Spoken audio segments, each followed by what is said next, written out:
अस्सलाम वालेकुम। क्या आपने कभी किसी इदारे को अपने मुंह मियाँ मिठू बनते देखा है? जी, वो हमारे मुल्क का एहतसाब का इदारा है जिसे हम नैब कहते हैं, नेशनल अकाउंटेबिलिटी ब्यूरो। ये एक अलग बात है कि चंद दिन पहले खुद PTI के वफाकी वजीर ने इतराफ़ किया कि नैब और दीगर इदारे लूटी गई दौलत वापस लाने में नाकाम रहे हैं। दौलत तो क्या वापस लाते, नैब उल्टा अरबों के जुर्माने करवा बैठा।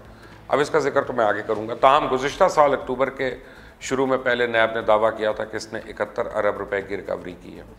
टेलीविज़न और अखबारों पे खूब खबरें चली और फिर 2-3 महीनों में नैब की रकम की रिकवरी का दावा 71 अरब से बढ़ के 153 अरब तक भी पहुंच गया।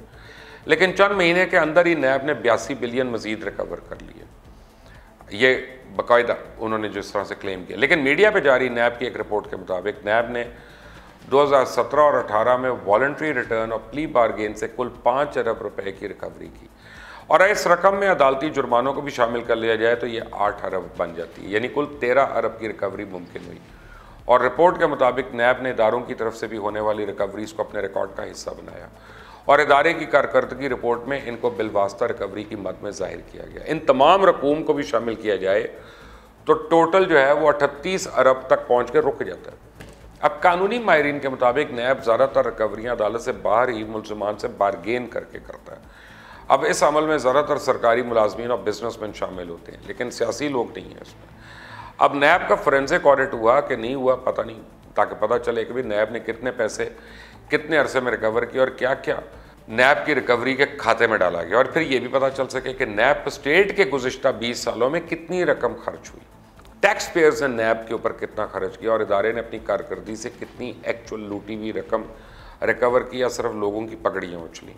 अभी चंद दिन पहले नैब ने हुकूमत से $17 मिलियन तलब किए ताकि नैब लंदन की बैनुल अक़वामी मुसालती अदालत में asset recovery firm broadsheet LLC के खिलाफ 2018 में मुकदमा हारने पर जुर्माना अदा कर सके। साबिक सदर जनरल परवेज़ मुशर्रफ के दौर में बरतानिया और अमरीका में कमोबेश 200 पाकिस्तानी बशमूल आसिफ अली जरदारी, बेनज़ीर भुट्टो, मियाँ नवाज शरीफ, इनके असासों का पता लगाने के लिए ब्रॉडशीट LLC नामी फ़र्म की खिदमात हासिल की गई और इस मुआहदे के तहत मुकर्ररा अहदाफ से वसूल शुदा रकम में 20% कंपनी को अदा की जानी थी। ताहम किसी भी इल्ज़ाम का सबूत नहीं मिला और एक अशरे के दौरान बरतानिया से 1 रुपया भी वापस नहीं आ सका, यानी 2 बिलियन रुपयों से ज़्यादा मुकदमों पर खर्च हो गए और 1 रुपया नहीं आया।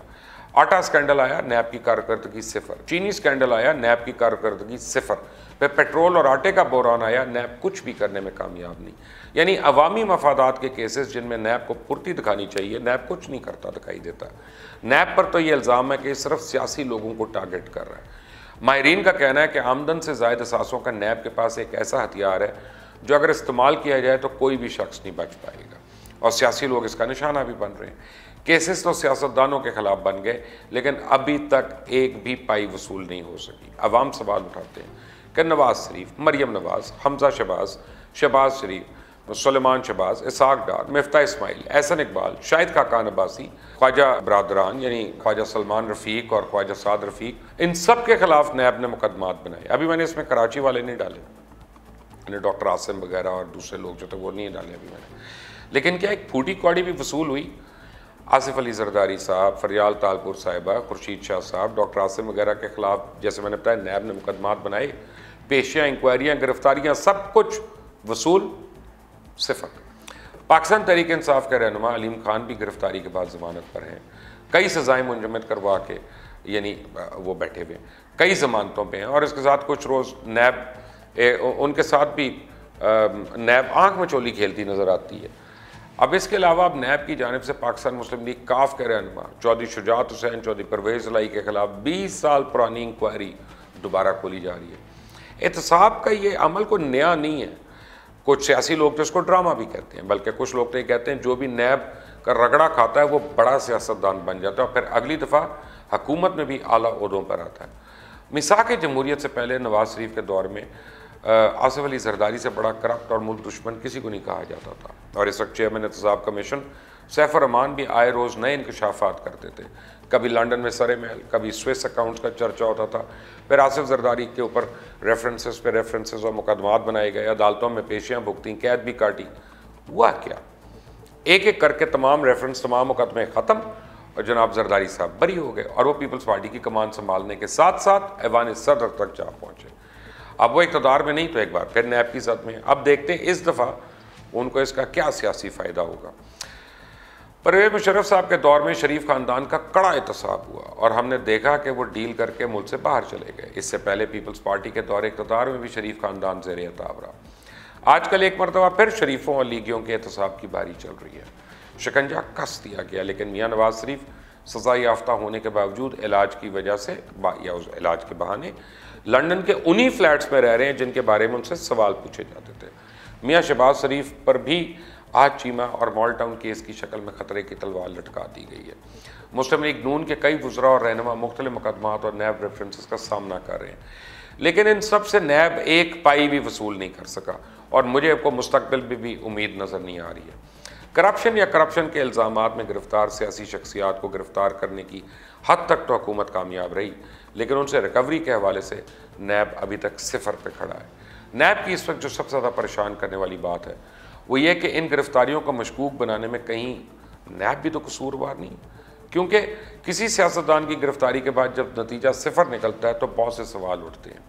नैब ने गिरफ्तारी के बाद किसके खिलाफ शायद ही कोई रेफरेंस दायर किया हो, लंबी तफ्तीश हो जाती है, नतीजा कुछ ही निकलता है, यानी नैब जो है वो कुछ कर ही नहीं रही, जबकि कौम के अरबों रुपया खर्च हो रहा है और इसके बदले गिरफ्तारियों की वजह से मुल्क एक गैर यकीनी सूरत हाल से दो चार हो रहा है और सियासी माहौल जो है वो बिला किसी वजह के गर्म हो रहा है। और अब सवाल ये उठाया जा रहा है कि क्या कोई भी नैब का एहतसाब करने वाला नहीं है।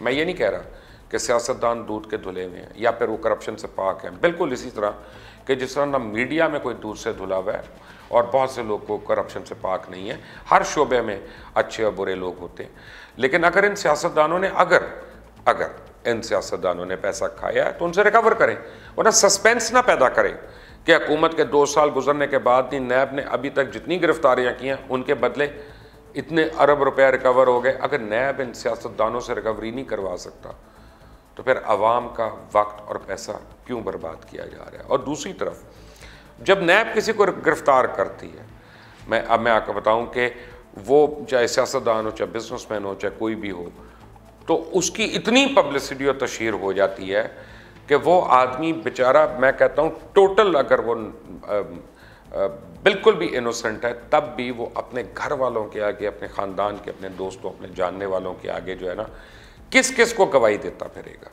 कि यार मैं बेकसूर हूँ, देखो मुझे छोड़ दिया 6 महीने के बाद, 8 महीने के बाद, और ये कह के छोड़ा। वो हर एक को तो अब मिलने से पहले नैब का ऑर्डर या अदालत का ऑर्डर दिखा नहीं सकता, तो आपने इज़्ज़त उसकी तार तार कर दी। तो अब तो एक ऐसा भी असूल होना चाहिए, कोई रूल हमारे पार्लियामेंटेरियंस को अमेंडमेंट करनी चाहिए कि नैब ने जिसके ऊपर जितना इल्ज़ाम लगाया है अगर 3 महीने में वो प्रूव नहीं कर सकते तो कम से कम उसका 10% इल्ज़ाम तो हर जाने के तौर पे उसको दें। पूरी दुनिया में हद तक इज़्ज़त होती है, हमारे यहाँ क्यों नहीं है? सिर्फ इसलिए कि उसको कानून की पुष्प बनाई है। Maybe we need to revisit our laws of the NAB, maybe और every parliamentarian has to sit together और नैब की प्रोसिक्यूशन को बेहतर बनाया जाए।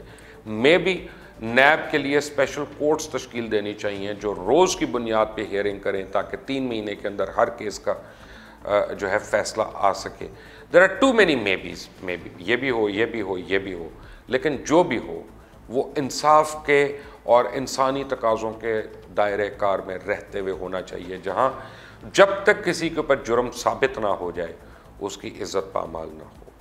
चंद सिफारिशात हैं, I hope somebody will take notice of them। अल्लाह हाफिज़। कि यमन में दुनिया का सबसे संगीन इस वक्त बहरान जो है वो हमें नज़र आ रहा है और वहाँ पे बच्चों का मुस्तकबिल दाव पे लगा हुआ है। यमन की 80% आबादी जो है वो तकरीबन 2 करोड़ 40 लाख वो इस बहरान का डायरेक्टली शिकार है और 1 करोड़ 20 लाख तो इसमें बच्चे शामिल हैं। ये मुल्क उनके लिए जहन्नुम बन चुका है, ना वहाँ पे खुराक है, ना पानी है, ना कोई दवाई है और मास्क पहनने के लिए नहीं है, ग्लव्स पहनने के लिए नहीं है। बीमारी से बचते हैं तो भूख से मरते हैं, भूख से मरते हैं, बीमारी से बचते हैं, दोनों से मरते हैं तो किसी बम के उससे मर जाते हैं। अब बहरहाल एक फ़ंड कायम हुआ है, डोनेट टू हेल्प यमन, और मैं ये चाहूँगा कि आप जितने मेरे जानने वाले हैं कि इस फ़ंड में ज़रूर डोनेट करें। तो ये यूनाइटेड नेशंस का फ़ंड है, मैं चाहूँगा कि इसमें सारे खुलकर अतियात दें, सदक़ात दें, खैरात दें, ज़कात दें, क्योंकि वहाँ के बच्चे और वहाँ के लोग जो है अब इस बात के मुस्तहिक हैं कि हम उनका सोचते भी हैं कि नहीं।